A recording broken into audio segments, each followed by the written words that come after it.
अखिलेश शुक्ला या व्यक्तीने आणि त्याच्या पत्नीने या ठिकाणी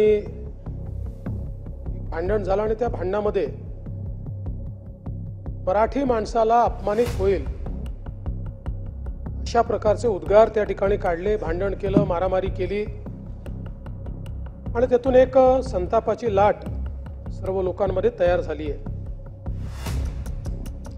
पहिल्यांदा तर मी या ठिकाणी सांगू इच्छितो की हा अखिलेश शुक्ला MTDCचा कर्मचारी आहे। त्याच्यावर FIR नोंद झालेला आहे। खडक पत्नीवरही दोघांवरही आहे, कॉपी आहे माझ्याकडे। खडकपाडा पोलीस स्टेशनमध्ये दाखल करण्यात आलाय। त्याला तात्काळ निलंबित करण्याची कारवाई या ठिकाणी करण्यात येते आहे आणि पुढील कारवाई पोलीस करतील। मुळात कोणाच्याही मनामध्ये शंका असण्याचं कारण नाही।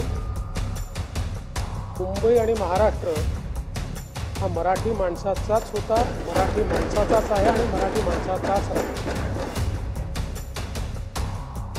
कधी कधी काही नमुने चुकीचं वक्तव्य करतात, माज आणल्यासारखं करतात। अशा माजोरड्यांचा माज उतरवण्याची आम्ही राहणार नाही।